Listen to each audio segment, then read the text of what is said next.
कैसे हैं आप लोग? मैं आशा करता हूँ कि आप लोग अच्छे होंगे और अपनी ज़िंदगी का निर्वहन बड़ी खूबसूरती के साथ कर रहे होंगे। आज मैं आपके समक्ष जिस फ़िल्म के बारे में बताने आया हूँ, उस फ़िल्म का नाम है बेमिसाल। बेमिसाल अमिताभ बच्चन की उन फ़िल्मों में से एक है, जिस फ़िल्म का नाम कुछ ज़्यादा हो नहीं पाया। जबकि इसकी कहानी और इसका जो फ़िल्म का ऑरा था, वो बिल्कुल अलग तरह का था। मैं अगर अपनी व्यक्तिगत कोई राय दूँ कि बेमिसाल कैसी फ़िल्म है, तो बेमिसाल अमिताभ बच्चन की बेहतरीन फ़िल्मों में से एक कही जा सकती है। उसके पीछे रीज़न बहुत सारे हैं, कारण बहुत हैं। एक कारण हो तो मैं बता सकता हूँ, लेकिन सहस्रों कारण हैं। आप में से भी जिन लोगों ने उस फ़िल्म को देखा है, तो आप इस बात को समझ पा रहे होंगे। और जिन लोगों ने अभी तक भी अमिताभ बच्चन की फ़िल्म बेमिसाल, जो कि प्रदर्शित हुई थी 1982, अगर इस फ़िल्म को नहीं देखा तो फिर आपने क्या देखा? बहरहाल इस फ़िल्म के गाने बहुत बड़े हिट हुए थे, बहुत ज़्यादा। कुछ गाने थे जो कुछ नहीं, मतलब सभी गाने, और इतने अलग टाइप के गाने थे और एकदम सॉफ्ट मेलोडी और बिल्कुल कैरेक्टर को ध्यान में रखते हुए। अधिकांश तौर पर उस फ़िल्म में जो गाने थे वो, अब जैसे मैं आपको बताऊँ कि ऋषिकेश मुखर्जी की फ़िल्म थी, तो उसमें टच भी ऋषिकेश मुखर्जी का ही था। गाने थे आर डी बर्मन के, और आर डी बर्मन और ऋषिकेश मुखर्जी का जब भी कभी मिलन हुआ, तो कुछ जादू ही हुआ साहब। ये वही आर डी बर्मन हैं जिन्होंने उस समय पर ऐसी फ़िल्मों में काम किया, उन फ़िल्मों में म्यूज़िक दिया जो कि बहुत ज़्यादा वेस्टर्न बीट्स के गाने। लोग बाग जो आर डी बर्मन को बहुत कम समझते हैं, या मतलब उनको तथाकथित तौर पर समझते हैं, जिन्होंने उनको नहीं समझा, बस वो सिर्फ समझने भर का दावा करते हैं कि साहब हमें मालूम है। तो उस समय आर डी बर्मन की संगीतबद्ध की हुई बहुत सारी फिल्में फ्लोर पर थीं, जैसे पुकार, महान, अशांति, बहुत सारी फिल्म्स थी, अगर मैं अमिताभ बच्चन की फिल्मों की ही बात करूं तो। लेकिन उसके बावजूद भी जो अमिताभ बच्चन ने इस फिल्म में जो म्यूजिक दिया है, और इसके साथ में और भी कई फिल्में रही ऋषिकेश मुखर्जी के, आप वहां पर उनके संगीत की गहराई देखिए, लय देखिए, ताल देखिए, आपको ये लगेगा ही नहीं कि ये आर डी बर्मन है। लेकिन साहब म्यूजिक, गजब म्यूजिक। गाना में जो रोमांस है या कहानी जो चलती है, कहानी में एक प्रतिशोध है, प्रतिशोध की भावना से एक नायक है हमारा सुधीर, जिसको अमिताभ बच्चन साहब ने ही अभिनीत किया है। तो वो जो गाने होते हैं ना, वो अलग ही इम्पैक्ट लेते हैं। आपने शायद इन गानों को सुना हो या नहीं सुना हो, लेकिन बड़े ही प्यारे गाने हैं। जैसे एक रोज मैं तड़प कर, तो मैं बता देता हूं आपको, इस तरह से गाना है। एक रोज मैं तड़प कर इस दिल को थाम लूंगा, एक रोज मैं तड़प कर इस दिल को थाम लूंगा, मेरे हसीन कातिल मैं तेरा नाम लूंगा, हाँ तेरा नाम लूंगा, मैं तेरा नाम लूंगा। ये जो गाना है, ये किस सिचुएशन पर है, ऐसे ही कई गाने हैं इसके, अमिताभ बच्चन के। एक गाना है उसमें लता दीदी की आवाज़ में, लता ताई की आवाज़ में, ताई बोलूं दीदी बोलूं अब क्या फ़र्क पड़ता है। हाँ, वो गाना आपने सुना होगा। मैं लता जी का तो मैं कुछ कह ही नहीं सकता, गा ही नहीं सकता, कोई नहीं गा सकता उनका जैसा, या उनकी नकल भी नहीं कर सकता। वो गाना है, एरी पवन ढूंढे जिसे तेरा मन चलते चलते। वो गाना ऐसा शुरू होता है, एरी पवन ढूंढे जिसे तेरा मन चलते चलते बावरी सी तू फिरे, कौन है तेरा सजन, ऐरी पवन ढूंढे किसे तेरा मन, चलते चलते बावरी सी तू फिरे, कौन है तेरा सजन। एक गाना है किशोर दा की आवाज में, अब वो है जो करते ना अमिताभ बच्चन वाली स्टाइल से करते किशोर दा, तो कहते है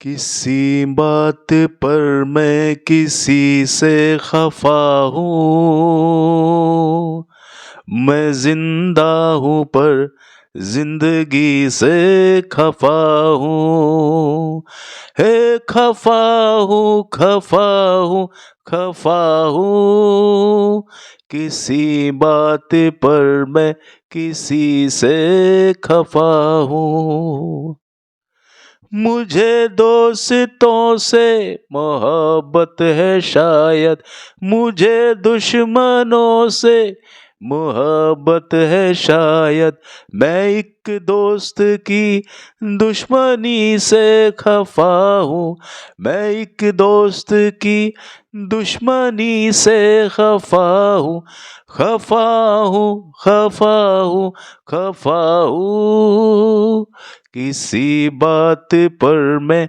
किसी से खफा हूँ, मैं जिंदा हूँ पर जिंदगी से खफा हूँ, हे खफा हूँ खफा हूँ खफा हूँ, किसी बात पर मैं किसी से खफा हूँ।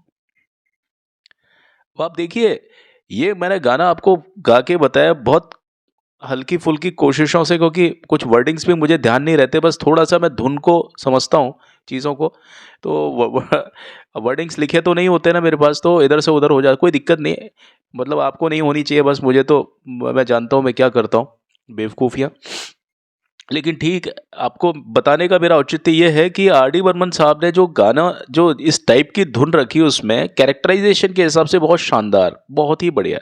इसकी कहानी मैं आपको किसी अगले एपिसोड में कन्वे ज़रूर करूँगा, जो इसके ऊपर बनाऊँगा।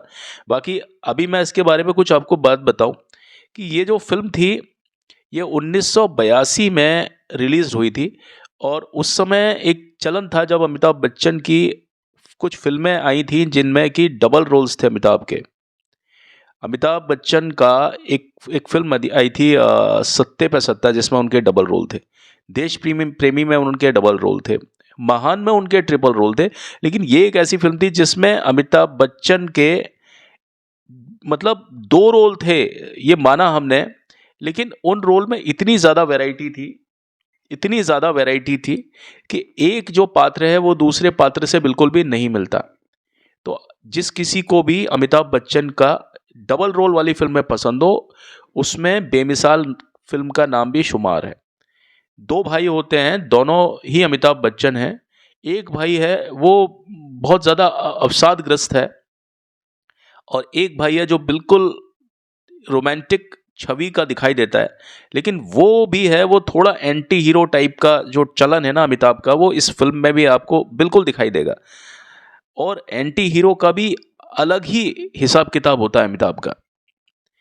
अमिताभ कई बार इस फिल्म में ऐसा लगता है जैसे कि राखी पर डोरे डाल रहे हैं।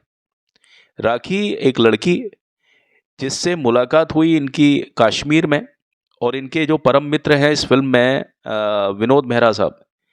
तो अल्टीमेटली विनोद मेहरा से राखी की शादी हो जाती है, और शादी यही करवाते हैं, और बहुत अच्छे दोस्त दिखाए हैं इस फिल्म में। यानी विनोद मेहरा साहब और अमिताभ बच्चन बहुत ही प्यारे दोस्त हैं इस फिल्म में।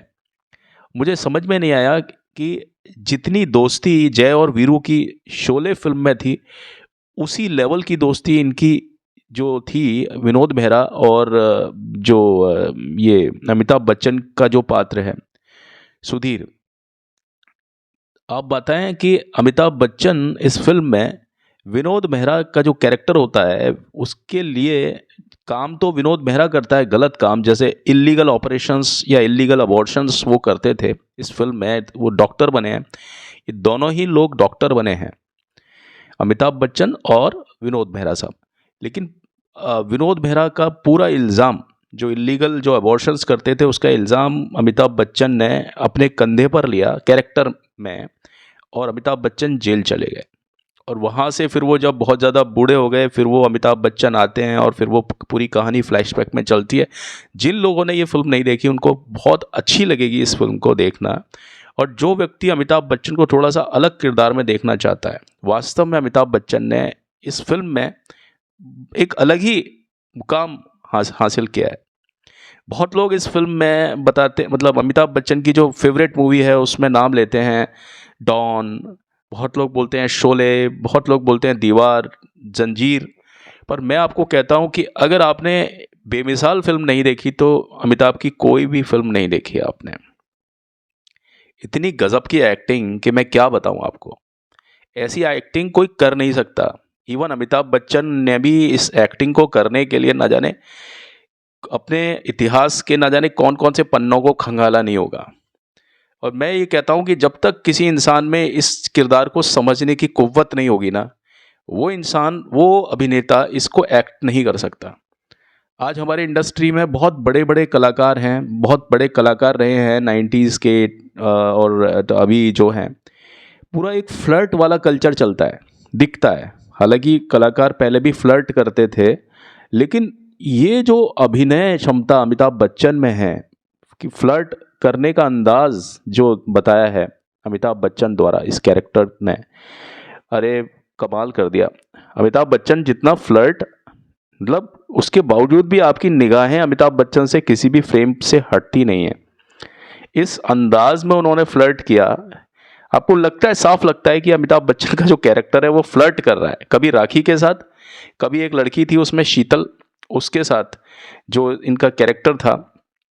होता यूं था, मैं आपको छोटी सी कहानी बता दूं, उस कहानी को थोड़ा सा संक्षिप्त करके बताऊं कि अमिताभ बच्चन के जो बड़े भाई होते हैं, अमिताभ बच्चन उनके साथ कुछ गलत कर देती है एक लड़की।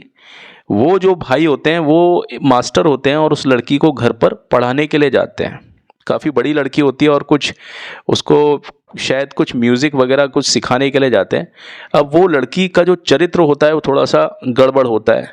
वो लड़की उस जो अमिताभ बच्चन जो बड़े भाई के रूप में होते हैं, जो मास्टर होते हैं, उनके साथ में वो कुछ ऐसी हरकत करती है कि वो उनको पूरी तरह से, मतलब जिसको बोलते हैं ना कि फिसलाने की कोशिश करती है। तो वो जो कैरेक्टर है अमिताभ का बड़ा शरीफ है, वो उनके उस लड़की के बहकावे में, उसके छलावे में नहीं आता। वहीं उस लड़की को मौका मिलता है कि वो लड़की एकदम उससे रुष्ट हो जाती है, खफा हो जाती है, और उसके पास में जो एक बहुत बड़ा कुत्ता होता है, वो कुत्ते से उसको, अमिताभ को कटवा देती है। तो वो जो अमिताभ में जो कुत्ता जो उसको काटता है और उस पर अटैक करता है, उस वजह से अमिताभ बच्चन जो मानसिक एक अवसाद में, बहुत ज़्यादा एक ट्रॉमा में चले जाते हैं। ये चीज़ जब डॉक्टर सुधीर यानी अमिताभ बच्चन के जो छोटे भाई होते हैं, वो भी अमिताभ बच्चन ही है इस फिल्म में, मतलब अमिताभ के दो रूप हैं, दो इसमें भूमिकाएं हैं, अमिताभ के डबल रोल हैं। जब उनको ये चीज़ पता पड़ती है तो वहाँ से अमिताभ बच्चन इस तरह से प्रतिशोध लेता है। और ये जो प्रतिशोध है, ये ऐसा नहीं होता कि बहुत ज़्यादा गहराई से बताया है कि जान का हाथ का दुश्मन बन जाए, उस लड़की का कत्ल ही कर दे, लेकिन उस लड़की की जो पोल होती है वो खोलता है। अमिताभ बच्चन का जो जो छोटा जो भाई होता है ना, जो कैरेक्टर करता है डॉक्टर सुधीर, वो उस लड़की की हकीकतें खोलता है। वो लड़की आगे चल के देवेन वर्मा के साथ शादी कर लेती है। इसी फिल्म में जो कैरेक्टर होता है वो देवेन वर्मा के साथ शादी करता है। और वो जो लड़की होती है वो अपने आप को बहुत ज़्यादा शरीफ दिखाने की कोशिश करती है, क्योंकि अमूमन इस तरह के जो कैरेक्टर्स होते हैं, चाहे कोई लड़का हो चाहे लड़की हो, जो जितना ज़्यादा इस तरह का रियल में होता है ना, वो अपने आप को उतना ही ज़्यादा शरीफ दिखाने की कोशिश करता है। तो ये लड़की जो थी ये बहुत ज़्यादा अपने आप को शरीफ दिखाने की कोशिश करती करती थी। और ये जो सुधीर है, ये एक इंटेंशन लेकर के आता है, इस लड़की से मिलता है पार्टी में, और जब ये पार्टी में मिलता है वहाँ पर ही ये गाना होता है। और ये गाना बेसिकली ये दोनों जो गाने हैं जो मैंने बताया, किसी बात पर मैं किसी से खफा हूँ और एक रोज़ मैं तड़प के, वो जो गाना है उन दोनों में ही जो फिल्म की जो हीरोइन है वो राखी भी बैठी हैं और शीतल भी बैठी है। शीतल इस फिल्म में एक एक्ट्रेस थी जिनका ज़्यादा नाम नहीं हुआ, तो उन्होंने ये पब्लिसिटी भी की थी इस फिल्म में कि भाई मैं अमिताभ बच्चन के अपोजिट हूँ और मैं बहुत बड़ी एक एक्ट्रेस हूँ और अमिताभ बच्चन को मेरे साथ में कास्ट किया जा रहा है, जबकि सच्चाई कुछ और थी। कहानी में जो था, एक्चुअल में जो मेन लीड थी वो तो राखी ही थी, बस वो जो लड़की थी उसको एक खलनायिका की तरह से पेश किया गया था। और उस खलनायिका से उस तरह से बदला लेने के लिए, बड़े भाई के ऊपर जो वो अटैक करवाती है कुत्तों से, उस अटैक का बदला लेने के लिए ये छोटा जो भाई होता है ये उससे प्रतिशोध लेता है। फिर ये उससे फ्लर्ट करता है। फ्लर्ट इस तरह से करता है ताकि उसके जो पति होते हैं लड़की का, देवेंद्र वर्मा, उसके सामने उसकी हकीकत रख सके, भाई कि आपकी जो पत्नी है वो इतनी ज़्यादा पतिव्रता दिखाती है अपने आप को, वो पतिव्रता वगैरह कुछ नहीं है, उसको बस एक मौका मिलना चाहिए और वो गैर मर्दों की तलाश में रहती है। और इस तरह से उस लड़की की पूरी पोल खोल देता है अमिताभ बच्चन। और इसमें जो दूसरा जो एंगल है, शुरू से ही अमिताभ को ऐसा फ्लर्ट सा बना के चला है डायरेक्टर, और अमिताभ बच्चन ने भी उसमें जो काम किया है बड़ा नपातुला अंदाज से, ना ज़्यादा ना कम। मतलब अमिताभ की एक खास बात है कि वो ना तो ओवर एक्टिंग करते ना वो अंडर एक्टिंग करते। एक अंडर एक्टिंग भी शायद एक कंसेप्ट हो सकता है, मेरे ख्याल में, मैंने ओवर एक्टिंग नाम तो सुना है शब्द। अगर कोई शब्द अगर अमिताभ को देख करके इजाद कर सकते हैं तो हम अंडर एक्टिंग भी कर सकते हैं। अमिताभ बच्चन ओवर एक्टिंग कभी नहीं करते, लेकिन वो कभी अंडर एक्टिंग भी नहीं करते, वो सिर्फ एक्टिंग करते हैं। और जो आदमी ओवर एक्टिंग और अंडर एक्टिंग नहीं करता ना, वो एक्टिंग इस तरह से करता है ऐसा लगता है कि वो हकीकत को जी रहा है। तो अमिताभ बच्चन का जो कैरेक्टर है वो इतना शानदार लगता है कि बहुत सारे कलाकारों को मेरे ख्याल में उनसे प्रेरणा लेनी चाहिए। जहाँ पर भी फ्लर्ट करने का जो प्रोग्रामिंग बने ना, वहाँ पर किरदारों में फ्लर्ट करने का। कई बार तो इतनी खतरनाक एक्टिंग करते हैं अमिताभ बच्चन राखी के सामने। राखी को वो सखी कहते हैं, जो कि उसकी भाभी होती है अमिताभ की, लेकिन वो उनको कभी कभी इस निगाह से देखते हैं कि राखी खुद झेंप जाती है, शर्मा जाती है, या राखी को भी अमिताभ से। और जवाब में राखी ने भी जो एक्टिंग की है, अमिताभ को जो फेस किया उसी अंदाज में, वो भी काबिल तारीफ है। क्योंकि अमिताभ बच्चन किसी भी बुत के आगे एक्टिंग नहीं कर रहे थे, वो किसी किसी डब्बे के आगे या किसी चेयर के आगे एक्टिंग नहीं कर रहे थे, वो किसके आगे एक्टिंग कर रहे थे? राखी के सामने। अब आप देखिए कि राखी भी उसको जो रिएक्शन देती है किरदार में रह कर के ही, राखी का जो किरदार था उस किरदार में रह कर के ही जो एक्शन देती है, उस पर जो फिर जो पलट करके फिर जो काउंटर एक्शन अमिताभ बच्चन का होता है हर सीन में राखी के साथ में, वो देखते ही बनता है। इस फिल्म में मैं कहता हूँ किसी भी तरह की कोई कमी नहीं थी, लेकिन फिर भी इस फिल्म के बारे में बताया जाता है कि पहले इस फिल्म में राखी की जगह पर रेखा थी। आप सोचिए अगर इस फिल्म में रेखा होती तो ना जाने क्या कयामत होती। शायद इस फिल्म में इतना नाम नहीं हुआ कैरेक्टर्स का, क्योंकि ये फिल्म अमिताभ की रेखा के बगैर थी। और उस समय उस दौर में सभी लोग अमिताभ बच्चन को रेखा के साथ देखना चाहते थे, कम से कम इस तरह की फिल्मों में तो, जहां पर फिल्में पूरी तरह से ठहराव के साथ में और रिश्तों के बीच में बनाई जाती थी। ये फिल्म सिलसिला फिल्म के बाद में आई थी, और आपको जैसा कि मालूम होगा कि बमुश्किल सिलसिला फिल्म में हम रेखा को अमिताभ बच्चन के साथ देख पाए। गुंजाइश तो रेखा की अमिताभ बच्चन के साथ में सिलसिला फिल्म में आने की भी नहीं थी।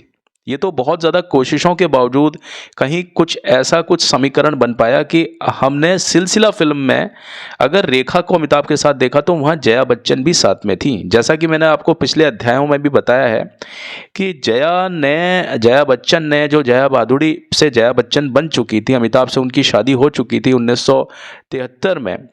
वहाँ से अमिताभ बच्चन का जो एक सफ़र था वो फिल्मी सफ़र ढंग से शुरू होता है, और उनका रेखा के साथ में भी ऑन स्क्रीन भी रोमांस चलता है और ऑफ स्क्रीन भी रोमांस चलता है। ये कहानी मैं बता चुका हूँ कई बार आपको अलग अलग अंदाज में। रेफरेंसेस पर, तो इस फिल्म में भी जो था ये रेखा का पूरे प्रबल चांसेस थे, लेकिन क्योंकि जया बच्चन के सामने अमिताभ बच्चन ने ये शपथ ली थी कि मैं कभी भी रेखा के साथ में नहीं आऊँगा, और ये शपथ जया बच्चन ने ही अपने पति यानी अमिताभ बच्चन से लिवाई थी कि जिस फिल्म में भी अगर तुम आए राखी की रेखा के साथ, उस फिल्म का हिस्सा मैं भी बनूंगी। और यही कारण था कि आपने सिलसिला फिल्म में जया बच्चन को राखी और सॉरी रेखा और अमिताभ बच्चन के साथ देखा। इसकी स्टार कास्ट पर भी मैं कई बार आपको कई बार नहीं, एक बार मैं आपको बता भी चुका हूं जब मैं सिलसिला के बारे में कुछ बता रहा था।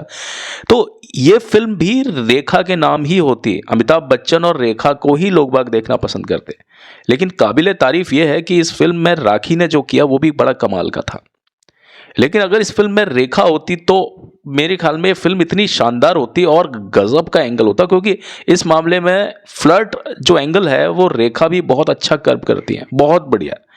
फ्लर्ट में जो फ्लर्ट कैरेक्टर जो कर दे उसका कमाल होता है। मैं समझता हूँ इस चीज़ को, क्योंकि अंदाजे बयां बहुत लोगों का होता होगा, बहुत सारे कलाकारों ने अपनी लाइफ में इस तरह के कैरेक्टर्स को करने की कोशिश की, लेकिन साहब या तो वो ओवर एक्टिंग कर जाते हैं या वो अंडर एक्टिंग कर जाते हैं। मैंने कोई भी कलाकार, खास तौर पर जैसे अगर मैं कमल हसन की बात करूं, निष्णात जो कलाकार हैं नसीरुद्दीन शाह साहब की बात करूं, या कुछ लोग फ्लर्ट का कैरेक्टर करने में या तो ओवर कर जाएंगे या अंडर कर जाएंगे, कॉन्फिडेंस नहीं होता उनको। अगर मैं अक्षय कुमार की बात करता हूं, हम उनकी एक्टिंग में, फ्लर्ट एक्टिंग में छिछोरापन पकड़ सकते हैं, थोड़ा सा फिजिकल एक्शन पकड़ सकते हैं, लेकिन अंदर से जो सबकॉन्शियस लेवल पर साइको, मतलब जो हमारे जो अंदर जो साइको मोटर्स होती हैं, उस लेवल पर अगर कोई व्यक्ति अगर आपके दिमाग पर असर कर दे अपनी एक्टिंग द्वारा, मैं कहता हूं उस परचम पर, उस आकाश पर अमिताभ बच्चन का नाम सबसे पहले, सबसे ज़्यादा शीर्ष पर लिखा जाएगा। जिस किसी ने भी इस फिल्म को नहीं देखा तो मैं कहता हूं अमिताभ बच्चन को फिर आपने एक्टिंग के मामले में मेरे ख्याल में 50% ही आपने देखा, क्योंकि अमिताभ बच्चन की ये जो एक्टिंग है ये काबिले तारीफ है। अमिताभ ने खुद ने भी इस चीज़ को कैसे कर पाए हो, क्योंकि उनके पास में कोई मानक नहीं रहा होगा इस एक्टिंग को करने के लिए, क्योंकि ज़्यादातर जब हम किसी के पात्र को करते हैं तो हमारे सामने कोई ना कोई एक आइडिया होता है कि यार ये चीज़ मैंने अपनी लाइफ में यहाँ से मैंने देखता हूँ। इस मुझे मान लो भिखारी का कोई पात्र मिले किसी फिल्म में, तो मैं देखूंगा कि यार भिखारी कैसे होते हैं, तो मेरे सामने भिखारी होगा, रोड पर होगा, या मैंने अपनी ज़िंदगी में देखा होगा, या मेरे से मिलने जुलने वाला व्यक्ति कोई हो सकता है जो कि भिखारी हो, किसी भी तरह से वो भिखारी हो, चाहे तो वो वोट मांगता हो, चाहे वो रोटी मांगता हो, चाहे वो पैसे अलग तरह से मांगता हो। कुछ भी होते हैं ना, कुछ लोग शराब के नाम पर पैसे मांगते हैं, वो उस तरह से मैं भिखारी वाली चीज़ की बात कर रहा हूँ। तो आपको वो अंदाज़ा हो जाता है कि एक भिखारी कैसा होता है, लेकिन एक फ्लर्ट कैसा होता है ये बड़ा टिपिकल होता है। और आप समझें अमिताभ बच्चन ने अपने हर हर रोल में गरिमा को बना करके रखा है। अगर उन्होंने कोई भी काम किया उसमें छाप बना दी कि भाई ये काम अमिताभ बच्चन ने किया है। अगर उसने किसी गुंडे का काम किया है तो उसमें भी बताया कि भाई अमिताभ बच्चन है। उस कैरेक्टर में आपको सहानुभूति मिलेगी, उसके पीछे कारण मिलेंगे। अमिताभ बच्चन का कोई भी रोल है उसमें रीज़न होता है, कॉज होता है कि ये कैरेक्टर अगर ऐसा कर रहा है तो इस किरदार के पीछे कहानी क्या है। अमिताभ ने कोई भी कैरेक्टर बिना किसी कारण, बिना किसी कॉज के नहीं किया किसी भी फिल्म में, और यही कारण है कि उस फिल्म में अमिताभ के कैरेक्टर के प्रति हमें बहुत ज़्यादा सहानुभूति प्रकट हो जाती है। और ऊपर से अमिताभ बच्चन की जो एक्टिंग होती है वो काबिले तारीफ है, उसका कोई भी सानी नहीं है, कोई मिसाल नहीं है। इसलिए भी इस फिल्म का नाम मैं कहूँ कि बेमिसाल अगर मैं बताऊँ तो इसमें कोई अतिशयोक्ति नहीं होगी। कैरेक्टर है वो इतना गजब है कि मैं क्या क्या बोलूँ आपको। और इसमें जो साथ में हैं विनोद मेहरा साहब, उनका भी जवाब नहीं। इतना शरीफाना कैरेक्टर, इतना अच्छा। आप अगर फैमिली को मानते हैं, आप अगर यारी दोस्ती को मानते हैं, तो आपको इस तरह की फिल्मों को ज़रूर देखना चाहिए। आपको एक विश्वास पैदा होगा। विश्वास एक शब्द नहीं होता, आपको इस फिल्म को देख करके मालूम चल जाएगा। कैरेक्टर्स के बीच में कई बार सीन में इतने ज़्यादा डायलॉग नहीं होते हैं, उसके बावजूद भी आपस में जो पकड़ होती है, रिश्तों में जो गहराई होती है, इस तरह की फिल्मों के जो कथानक हैं, जो मैं क्या बोलूँ, कुछ चीज़ें बोलने में नहीं आती हैं। एक एक सीन इतना प्यारा सीन कि मैं क्या कहूँ आपको। फ्लर्ट की मैं बात कर रहा था, तो फ्लर्ट में अमिताभ का कहीं कोई जवाब नहीं है। मैं इस बात को 100 बार लिख करके बता सकता हूँ, कोई जितनी बार बोले उतनी बार। अब आप देखें इस फिल्म के जो निर्माता थे हमारे देवेन घोष, और निर्देशक जो थे वो ऋषिकेश मुखर्जी थे, और अमिताभ बच्चन की साथ में उन्होंने ये दूसरी फिल्म की थी। इससे पहले इसी टीम ने फिल्म जुर्माना भी की थी, है ना। और जुर्माना फिल्म का भी जो कहानी थी वो थोड़ी अलग थी, लेकिन जो बैकग्राउंड था, जैसा कि ऋषिकेश मुखर्जी की फिल्मों का आपने देखा, और वहाँ पर भी पंचम दा का ही म्यूजिक था। इस टीम ने 1982 में एक तीसरी फिल्म की भी शुरुआत करने की कोशिश की थी, और उस फिल्म का जो नामकरण था वो था औकात। इस नाम से भी आपको ये फिल्म देखने को मिलती कोई, जो कि अमिताभ बच्चन के साथ में ही होती इस बैनर की फिल्म। लेकिन ये हमारी खुशकिस्मती नहीं थी कि हम इस तरह की एक फिल्म जिसका नाम औकात होता उसको भी देख पाते, और जिसमें अमिताभ बच्चन तो होते ही होते, साथ में होती जया प्रदा और अनीता राज। अनीता राज उस समय उभरती हुई एक सितारा थी, और जया प्रदा की तो हम बात ही क्या कहें। आपने अमिताभ बच्चन और जया प्रदा की जो केमिस्ट्री देखी होगी कई फिल्मों में, आपने देखी होगी आज का अर्जुन, और सबसे पहले शराबी, और आखिरी रास्ता। अगर मैं कुछ फिल्में बताऊं तो अमिताभ की ये फिल्में गजब की हैं, जहां दोनों एक दूसरे के लिए ही ऐसा लगता है कि they are made for each other. लेकिन हुआ क्या कि उसी दौरान फिल्म कूली पर जो हादसा हुआ था अमिताभ बच्चन के साथ पर सेट पर, उसके कारण ये फिल्म जो थी ये बंद हो गई, शेल्व्ड हो गई पूरी तरह से, क्योंकि अमिताभ बच्चन बहुत बुरी तरह से जख्मी हो गए थे और उन्हें हॉस्पिटलाइज करना पड़ा था। और अल्टीमेटली ये बात भी स्क्रीन पर आई कि अमिताभ बच्चन फिल्म नहीं कर पाएंगे, लेकिन नहीं साहब, अमिताभ बच्चन थे। और इस फिल्म की रिलीज से पहले जो मैंने बताया, इसमें जो एक्ट्रेस थी शीतल, जिनके पास एक नकारात्मक भूमिका थी, जिसमें उन्होंने अमिताभ के साथ में एक छोटा सा जो फ्लर्ट वाला रोमांस दिखाया था, लेकिन अमिताभ बच्चन उनसे कहीं ज़्यादा भारी पड़े हैं इस फिल्म में, क्योंकि वो अमिताभ बच्चन है, वो हर एक के सामने भारी ही पड़ते हैं। अब कोई महिला अगर रोमांस करती है तो वो बहुत गजब लगती है, लेकिन जब उसके ऊपर अगर एक पुरुष अगर रोमांस कर गया, और वो भी अमिताभ बच्चन जैसा, तो वो एक अलग ही करिश्मा होता है साहब। वो बताने वाली चीज़ नहीं होती है। मेरे जैसे न जाने कितने सारे अमिताभ का जो बारे में बोलते होंगे ना, उनके शब्द फीके पड़ जाएंगे। ये चीज़ सिर्फ देखने में महसूस होती है, फिर आपको लगता है ये अवर्णित है, इसका कोई वर्णन नहीं हो सकता। और इस जो अभिनेत्री थी शीतल, उसने बताते हैं कि सस्ती लोकप्रियता पाने के लिए ये दावा किया था कि वही इस फिल्म, यानी मुख्य जो अभिनेत्री है बेमिसाल की, वो वही है। अब ये बात राखी गुलजार को बड़ी अजीब लगी और एक तरह से नागवार गुजरी, क्योंकि उन्हें पता था कि ये बात झूठ है। तो उधर शीतल ने अपनी बात को रखा और कहा कि भाई देखिए, राखी जो थी वो इसमें किसकी पत्नी बनी है इस फिल्म में? विनोद मेहरा की। और अमिताभ के साथ में जो पेयरिंग है, जो दो गाने हैं, वो अमिताभ बच्चन के मेरे साथ यानी शीतल के साथ में। तो अमिताभ बच्चन की जो हीरोइन है वो कौन है? शीतल। बहरहाल इसमें शीतल की भी कोई बुराई नहीं थी, क्योंकि हर इंसान चाहता था कि उसका किसी न किसी तरह से अमिताभ बच्चन के साथ में उसका नाम जुड़े, क्योंकि आप समझिए हर इंसान अपना एक करियर बनाने के लिए आता है, हर एक की एक ख्वाहिश होती है, उसकी लाइफ का एक मिशन होता है कि एज बीइंग, अगर मैं कोई कलाकार हूँ या मैं एक्ट्रेस हूँ तो मेरा कास्टिंग अमिताभ के साथ ज़रूर होना चाहिए। बहुत एक्ट्रेसेस थी जो अमिताभ के साथ में काम करना चाहती थी, उनकी दिल ये ख्वाहिश दिल के दिल में ही रही। अदिति अग्निहोत्री ने जब फिल्म कुली में अमिताभ के साथ काम किया तो न जाने कितनी बार उनका शुक्रिया अदा किया। उसी तरह से किमी काटकर जब फिल्म इंडस्ट्री से आउट हो रही थी तो उनकी एक ख्वाहिश ये थी कि मैं अमिताभ के साथ में कम से कम एक फिल्म करूं, और उनकी फिल्म हम 1991 में इस प्रकार प्रदर्शित हुई। तो हर एक की इच्छा ये होती थी कि अमिताभ के साथ में कम से कम एक फिल्म ज़रूर करें, क्योंकि अमिताभ बच्चन एक पारस पत्थर है। अब आप देखिए कि जो एक पारस पत्थर हो उसके साथ में कौन काम नहीं करना चाहेगा, क्योंकि जिसने भी काम किया अमिताभ के साथ जरा भी, वो कहने भर का के लिए नहीं, वो पूरा इतिहास बन गया उस व्यक्ति का। अब बेमिसाल के जो कुछ दृश्य थे वो उसकी शूटिंग कश्मीर घाटी में हुई थी।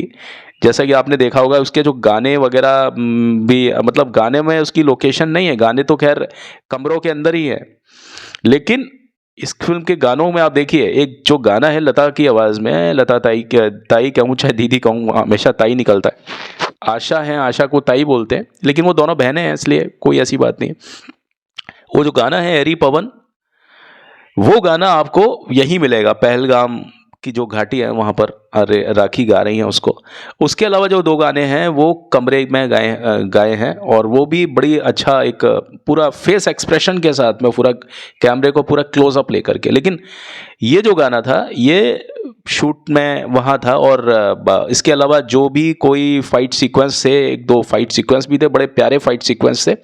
और जो वो घूमने फिरने का जो एक जो आलम जो पैदा होता है बार बार, जो लोकेशन होती है इनके घर घर जहाँ ये रहते थे डॉक्टर और ये सब, ये कश्मीर का सोनमर्ग और पहलगाम। और अब ये वो फिल्म थी कुछ जैसे उस समय के बाद से उग्रवाद और आतंकवाद बहुत ज़्यादा अपने चरमोत्कर्ष पर आने की शुरुआत हो चुकी थी। तो ये वो समय था जब अधिकांश तौर पर फिल्म की जो यूनिट्स होती थी, चाहे कोई भी फिल्म हो, वो कहीं स्विट्ज़रलैंड, एम्स्टर्डम या कहीं अब्रॉड जाने की बजाय कश्मीर में फिल्मों की शूटिंग रखती थी। और कोई ऐसा समय नहीं था कि कश्मीर में एक साथ ढेरों फिल्म की शूटिंग्स ना चल रही हों। लेकिन एक वक्त बदला 1982-83 के बाद में, आतंकवाद ने अपनी बाहें पसारी। उसके बाद से कश्मीर जो था वो फिल्म वाले उस जगह को बिल्कुल भूल गए, और वो अब्रॉड जाना पसंद करते थे बजाय कश्मीर जाने के। और आज भी कोई कश्मीर में जाकर के शूटिंग नहीं करता। किसी को अगर लंबा शेड्यूल चाहिए होता है तो वो सेट बनवा लेता है, कोई छोटा मोटा कोई डायरेक्टर होता है, प्रोड्यूसर होता है। और कोई बड़ा प्रोड्यूसर होता है वो जैसे कि यश चोपड़ा की तरह, तो वो हमेशा अपनी यूनिट को स्विट्ज़रलैंड या एम्स्टर्डम या इस तरह से बाहर अमेरिका वगैरह वहाँ लेकर के जाते हैं। लेकिन ये जो फिल्म थी ये अंतिम कुछ ऐसी फिल्म्स हैं जिनकी शूटिंग कश्मीर में हुई, और उसके बाद में कश्मीर नाम जो था वो फिल्म इतिहास से हमेशा के लिए गायब हो गया था। यह फिल्म उत्तम कुमार की एक बंगाली क्लासिक थी। उसका नाम था अमी से ओ सखा, जो कि 1975 में प्रदर्शित हुई थी। तो ये फिल्म 1982 में जो बेमिसाल बनी, ये उसी फिल्म का रीमेक थी, जो आशुतोष मुखर्जी की उसी नाम की बंगाली कहानी पर आधारित थी। और यह फिल्म ऋषिकेश मुखर्जी और अमिताभ बच्चन के साथ में आपस में जो थी ना, वो आखिरी फिल्म थी। और आखिरी को मैं आखिरी नहीं मान सकता, क्योंकि इस फिल्म की जो यादगारें हैं वो इतनी ज़्यादा हैं कि हमको लगता ही नहीं है कि यार ये आखिरी फिल्म है। ये अपने आप में एक ही बहुत है। इस तरह की फिल्म को आप देखिए, आपको ऐसा लगेगा कि इस छोटी सी फिल्म में न जाने आपने अमिताभ की कितनी बड़ी चीज़ों को देखा, मतलब कितना ज़्यादा आपने देख लिया उसके एक्टिंग के करामात को। इसमें एक्टिंग में कहीं कोई कमी नहीं है, किसी भी कैरेक्टर ने कुछ कम नहीं किया, लेकिन अमिताभ साहब अमिताभ है, खा गए वो हर सीन में सामने वाले को। अब जुर्माना के बाद में अमिताभ बच्चन, राखी और विनोद मेहरा की जोड़ी एक बार फिर से इस फिल्म में बनी थी। जैसा मैंने आपको बताया, जुर्माना के अंत में अमिताभ बच्चन और राखी की जोड़ी बनाई गई थी, जबकि इस फिल्म में राखी और विनोद मेहरा की जोड़ी बनी थी। ये थोड़ा फर्क था। और ये बताया जाता है कि रेखा से संपर्क किया गया था, जैसा मैंने आपको बताया, लेकिन उन्होंने डेट्स की प्रॉब्लम बताई थी, जबकि डेट्स की कोई प्रॉब्लम ऐसी होती नहीं है।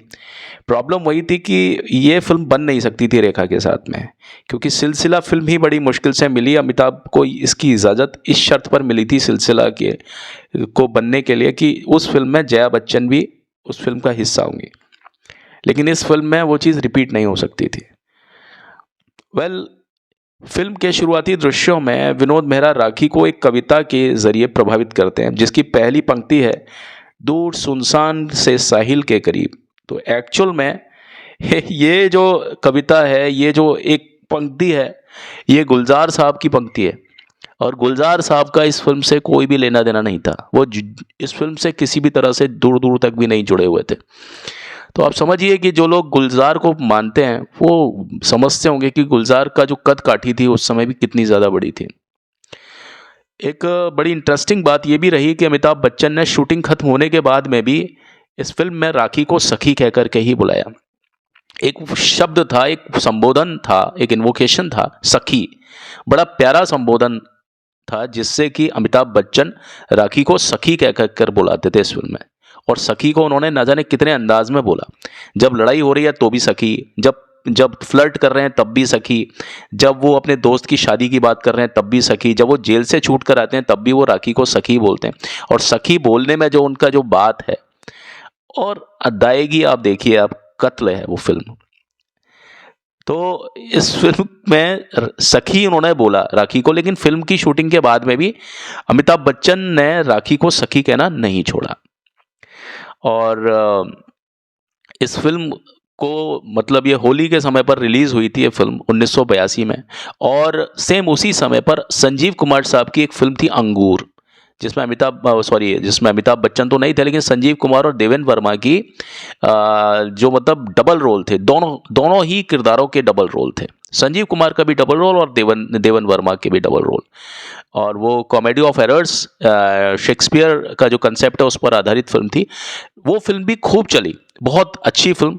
और उसमें भी पंचम दा का ही म्यूजिक था, आर डी बर्मन साहब का, जिन्हें आर डी बर्मन के कुछ इस तरह के गाने सुनने हों जो कि बड़े ही गुदगुदाते हैं। क्योंकि कुछ लोग बस जो बहुत कम जानते हैं वो कहते हैं भाई वेस्टर्नाइज और ये वो, अरे किसी को सुनना हो तो ऐसे गानों में भी सुनिए उनको, आपको मज़ा ना आ जाए। खास तौर पर तब जब आप कहीं कुछ अलग ही एक अपने विचारों में हो, कहीं आप बहुत मतलब रोमांटिक होने का जब जी चाहे, आप रात को सुनिए, दिन को सुनिए, दोस्तों के साथ सुनिए, अकेले में सुनिए, आपको बड़ा मज़ा आने वाला है। बेमिसाल टाइटल से ही एक फिल्म बहुत पहले आने वाली थी, यानी इस फिल्म के करीब 6 साल पहले, यानी 1976 में भी इसी टाइटल से यानी बेमिसाल नाम से ही एक फिल्म आने वाली थी, और जिसमें हमारे स्टार कास्ट होते जितेंद्र और राजेश खन्ना। लेकिन इस फिल्म का कुछ हो ना सका, ये फिल्म अल्टीमेटली डिब्बा बंद हो गई। इस फिल्म का निर्माण किया जाने वाला था मगन भाई ठक्कर द्वारा, और इसका निर्देशन करते दुलाल गुहा। कितना अच्छा होता, 2 फिल्में हमारे सामने बेमिसाल नाम से आती। बेमिसाल नाम से एक और फिल्म आई थी 2004 में, अगर आपने ध्यान दिया हो। और इत्तेफाक ये रहा कि इस फिल्म में अभिषेक बच्चन साहब यानी बच्चन साहब के सुपुत्र ने काम किया, और ये फिल्म थी नागेश कुकनूर की, जिसमें अभिषेक बच्चन के साथ में रानी मुखर्जी थी। और बाद में उनकी जगह पर आपने देखा होगा कि करण नाथ और समीरा रेड्डी को लिया गया, और अंत में क्या हुआ कि ये फिल्म भी बंद हो गई। तो ये बड़ा एक अजीब सा सिलसिला रहा कि ये जो फिल्म थी बेमिसाल 1976 वाली और 2004 वाली, ये दोनों ही फिल्में एक बनने की कगार पर थीं, लेकिन बनते बनते ये फिल्म किसी तरह से रुक गई। ऐसा होता भी क्यों ना, क्योंकि बेमिसाल साहब जिसकी कोई मिसाल ना हो वो फिल्में एक बार ही होती है, और बेमिसाल सिर्फ ऐसे ही कलाकार के साथ बन सकती है जिसकी कोई मिसाल ना हो, उसका नाम है अमिताभ बच्चन। तो ना ये सिर्फ ये फिल्म जितेंद्र के साथ में नहीं बन सकती है जिनकी कोई मिसाल हो सकती है, ये फिल्म अभिषेक बच्चन के साथ में भी नहीं बन सकती थी जिसकी कोई मिसाल हो सकती है। ये फिल्म सिर्फ और सिर्फ अमिताभ बच्चन के साथ में हो सकती है। ये टाइटल अमिताभ बच्चन के साथ में जा सकता है क्योंकि अमिताभ बच्चन खुद बेमिसाल है। मैं ये नहीं कहता कि अमिताभ के साथ में जो और कलाकार थे उन्होंने कोई काम नहीं किया या कुछ नहीं, लेकिन साहब अमिताभ बच्चन है। कॉम्प्लीमेंट हम करते हैं, हर एक को कॉम्प्लीमेंट करते हैं, लेकिन जब आप अमिताभ बच्चन के बारे में बताते हैं तो आप सिर्फ कॉम्प्लीमेंट नहीं करते, आप खो जाते हैं, और जो महसूस करता है उसके साथ ऐसा होता है। चलिए आज के अध्याय में बस अपनी बात को मैं यहीं विराम देता हूँ। बेमिसाल के बारे में विस्तार से अपने अगले एपिसोड में मैं आपको बताऊंगा कुछ और ऐसी बातें जो मेरे अनुभव पर बहुत ज़्यादा आधारित होंगी, और आप सुनिएगा। जो लोग अनुभव को मानते हैं वो लोग मेरी बात को ज़रूर सुनते होंगे और समझने की कोशिश करते होंगे। ठीक है, अपने सजेशंस प्लीज़ मुझे कमेंट बॉक्स में लिखिएगा। मेरे चैनल को लाइक शेयर सब्सक्राइब ज़रूर कीजिएगा। Thank you. अभी तो चलता हूँ। मैं हूँ आपका दोस्त, आपका होस्ट हेमंत कुमार। आप सभी खुश रहें, आबाद रहें, मस्त रहें और अपने अपने कामों में व्यस्त रहें। ईश्वर आप सभी की रक्षा करें। Thank you. Nice time. कल मिलते हैं। बाय।